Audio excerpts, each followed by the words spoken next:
1948 में फिर नेक्स्ट दोबारा ओलंपिक्स हुई Olympics, after okay, 12 years. okay. पर एक ये जो 1936 जो बर्लिन ओलंपिक्स है, इसका एक बहुत मशहूर वाकया है कि जहां वो एथलेटिक्स रेस है और एक जो साहब है, there is one person there who is a black man.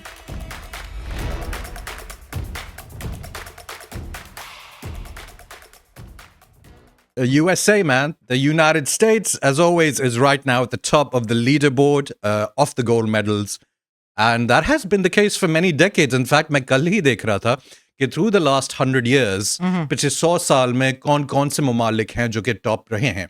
And mainly, it's been United States, it's been United Kingdom, it's been Germany. Germany की बहुत controversial history है. 1936 की जो Olympics हुई थी उसमें. Okay. Obviously, that was overseen by Adolf Hitler.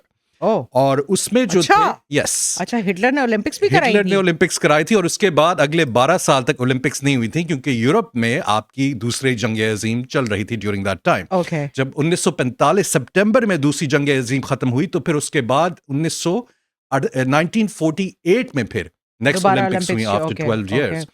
पर एक ये जो 1936 जो बर्लिन ओलंपिक्स है, इसका एक बहुत मशहूर वाकया है कि जहां वो एथलेटिक्स रेस है और एक जो साहब है, there is one person there who is a black man.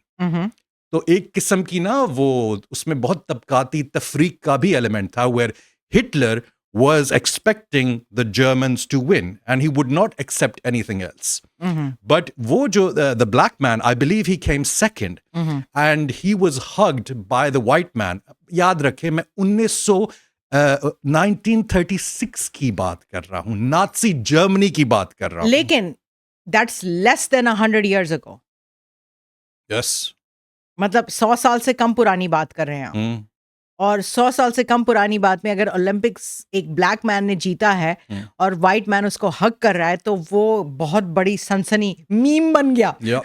उस जमाने का मीम बन गया. राइट. और आज जो है, आज देखिए कि मतलब जमाना कहाँ से कहाँ, जहाँ तक ह्यूमन राइट्स की बात आ रही है और ह्यूमन इक्वालिटी की बात आ रही है, तो जमाना कहाँ से कहाँ तक पहुंच गया है. इन अ वे अभी भी नाइंसाफियां हैं, लेकिन I am happy to say that human race is progressing very fast. Yes, it's a kaleidoscopic evolution. And frankly, I would rather live in this generation than any previous generation. Yeah. Except maybe Renaissance Italy. But उसके लिए मुझे Medici family का हिस्सा बनना बहुत Florence में ही होना जरूरी है उस वक्त. Yes. I don't want to be in some desert back in the 1400s. Right. You know, someone who did something. Yes. Yeah, that would be really interesting. लेकिन जब वो हो रहा था ना, यार अगर मैं पास्ट में कोई होंगी तो मैं किंग लुई द 14th होंगी. अपनी मर्जी से हिस्ट्री लिखवाई. I love किसी it. को कुछ नहीं पता क्या हुआ. I love अपनी it. ये लिखो, आज ये हुआ. Going back to the medal tracker है मेरे पास यहाँ पर स्क्रीन पर. सबसे ऊपर है America. Of course. United states जनाब स्पोर्ट्स में भी सबसे आगे हैं. ओके, इसके नंबर 2 पे चाइना, नंबर 3 पे फ्रांस, नंबर 4 पे ब्रिटेन और फिर नंबर 5 पे Australia. I love the audacity. अच्छा, आपने अभी बोला स्पोर्ट्स में भी सबसे आगे हैं. यस. इसके अलावा और क्या है? टेक्नोलॉजी, हाँ. Big corporations, big pharmaceutical. Yeah. Olympic किसने बनाई? I love it. फेसबुक किसने बनाया? Yeah, okay. B-2 stealth bomber किसने बनाया?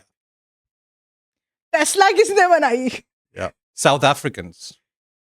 भाई वो अमेरिका में आके I बनाई know, ना. I know. साउथ अफ्रीका में तो ना बना पाता इलॉन मस्क. अच्छा, I won't debate you on this. भाई हम हर चीज में सबसे आगे हैं. इसलिए तो सुपर पावर है, इसलिए तो the best country in the world है, इसलिए तो इस कंट्री में रहने के लिए कितने पापड़ बेले हमने. और बेल रहे हैं और बेलते रहेंगे. सॉरी, पापड़ यूं बेलते हैं.